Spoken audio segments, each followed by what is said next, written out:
Hello दोस्तों, स्वागत है आपका स्टार एग्जाम्पल पे। आज आप सीखेंगे कि किसी डिग्री सेल्सियस को फारेनहाइट में कैसे चेंज करते हैं और फारेनहाइट को केल्विन में कैसे चेंज करते हैं, या किसी डिग्री सेल्सियस को केल्विन में कैसे चेंज करते हैं।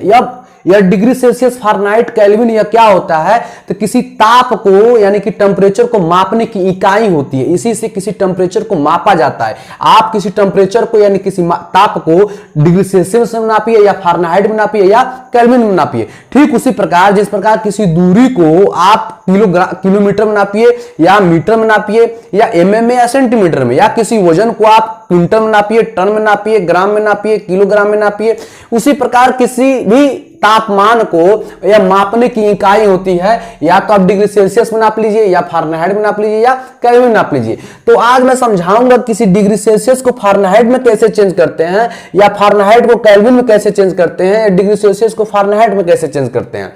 तो इसको समझने से पहले मैं थोड़ा सा बताऊंगा कि जब कहीं गांव देहात में कोई झोला छाप डॉक्टर आता है और किसी व्यक्ति का जब बुखार चेक करता है तो कहता है 102 डिग्री सेल्सियस बुखार है या 103 डिग्री सेल्सियस बुखार है, तो मैं आपको बताना चाह रहा हूं कि वो 103 डिग्री या 102 डिग्री सेल्सियस बुखार नहीं होता है, वो 102 या 103 फारेनहाइट बुखार होता है।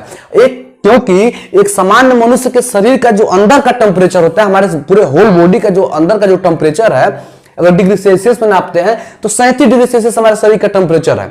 अगर इसी को अगर फारेनहाइट में नापते हैं तो 98.6 यानी 98.6 फारेनहाइट हमारे शरीर का जो है टेम्परेचर है। उसी को यदि आप केल्विन में नापते हैं तो किसी भी सामान्य मनुष्य के जो शरीर का अंदर का टेम्परेचर होता है वो 310 केल्विन के बराबर होता है। तो इसको हम समझने से पहले लेकिन बुखार समझेंगे। बुखार क्या होता है? बुखार एक प्रकार की सूचक होता है। बुखार कोई रोग नहीं है, जिस प्रकार कैंसर, मलेरिया तमाम बीमारियां होती हैं, लेकिन बुखार जो है कोई बीमारी नहीं है, बीमारी की श्रेणी में बुखार नहीं आता है। बुखार जो है एक सूचक होता है, यह सूचना देता है कि आपके शरीर का जो संतुलन है असंतुलित हो रहा है, डिसबैलेंस हो रहा है, जो शरीर का आपका बैलेंसिंग है वह डिसबैलेंस हो रहा है। इसको आप चेकअप कराएं, कहीं ना कहीं से आपके शरीर में कोई ना कोई संक्रमण जो है हो रहा है। इसलिए बुखार को आप समझ जाइए, बुखार कोई बीमारी नहीं होता है, बुखार एक सूचक होता है, सूचना देता है। अब हम समझेंगे कि बुखार को किससे नापा जाता है, यानी कि टेम्परेचर को किससे नापा जाता है? थर्मामीटर से। और थर्मामीटर के जो अंदर जो है वो लिक्विड पड़ता है, वो लिक्विड होता है पारा। वो लिक्विड जो पड़ता है पारा, वह आपके दिमाग में आता होगा कि उस थर्मामीटर के अंदर पारा ही क्यों पड़ता है, क्यों नहीं ब्रोमीन पड़ जाता है, क्यों नहीं पानी पड़ जाता है, या क्यों नहीं मिट्टी के तेल पड़ जाता है, क्यों नहीं दूध पड़ जाता है, कोई भी लिक्विड, कोई भी तरल पदार्थ, क्यों नहीं पारा के जगह पे कोई दूसरा चीज पड़ जाता है। तो आज के बाद आप समझ लीजिए कि उस थर्मामीटर में पारा इसलिए पड़ता है क्योंकि ताप बढ़ाने पर थर्मामीटर का जो अंदर पारा है, ताप बढ़ाने पर पारा जो है क्या होता है? बढ़ता है, और ताप घटाने पर जो है पारा क्या होता है? सिकुड़ता है। ठीक है जी, इसीलिए पारा को थर्मामीटर में डाला जाता है कि जब ताप बढ़ता है तो फैलने लगता है, ऊपर चढ़ने लगता है, तो पता चल जाता है कि 101, 102 या 103 फारेनहाइट बुखार है। यदि किसी ठंडे स्थान पर जाता है तो पारा सिकुड़ने लगता है, तो मालूम चल जाता है कि यहाँ का जो टेम्परेचर है वो माइनस में है या 20 है या 25 है, तो इसीलिए पारा को डाला जाता है। अब हम समझेंगे कि पारा क्या है।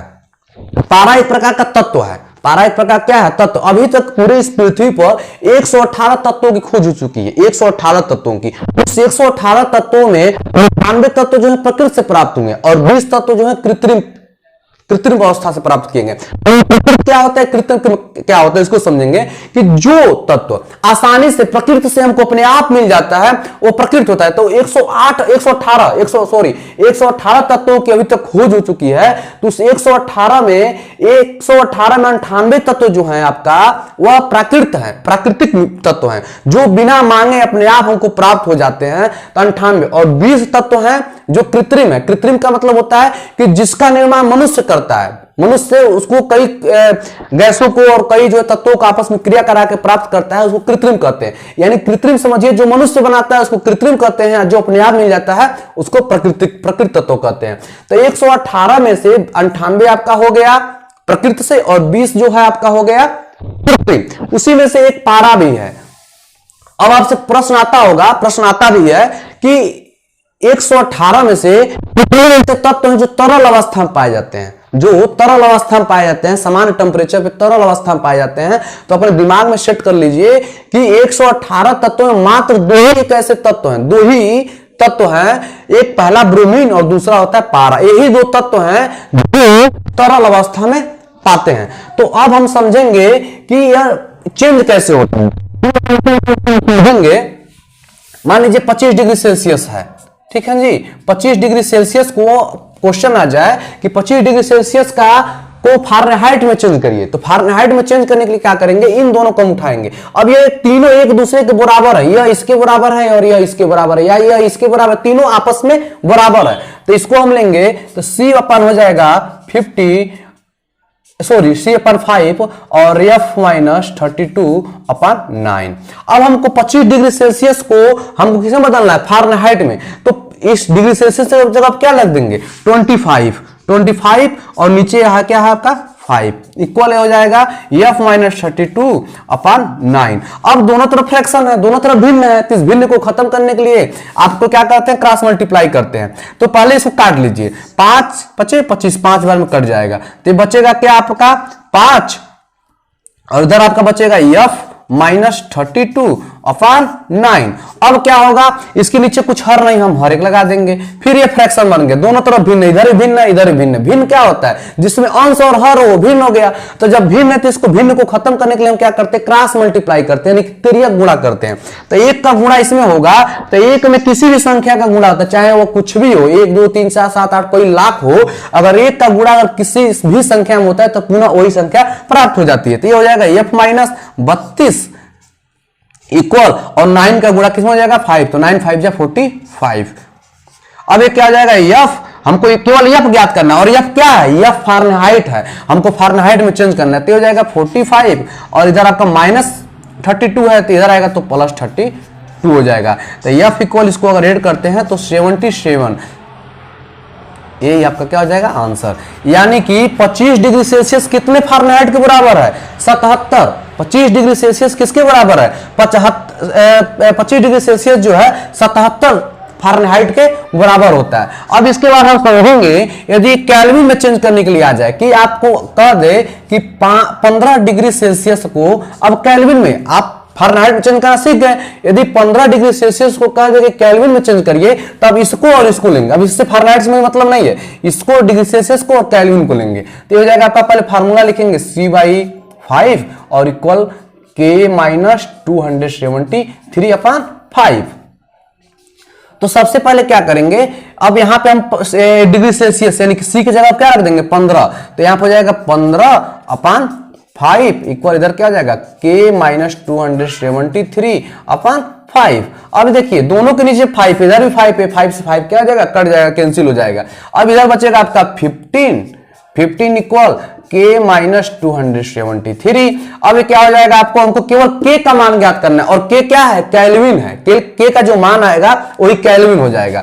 तो ये आपका हो जाएगा 15 और इधर माइनस है, माइनस 273 है, तो जब माइनस को बराबर के इधर लेकर आएंगे तो चिन्ह बदल जाता है। पश्चांतर नियम में मैं आपको बतलाया था कि किसी भी चिन्ह को जब बराबर के उधर लेकर जाया जाता है, पश्चांतर किया जाता है, तो क्या होता है, विपरीत चिन्ह रहता है। अगर प्लस है तो माइनस हो जाएगा, माइनस है तो प्लस, गुणा है तो भाग, और भाग है तो गुणा।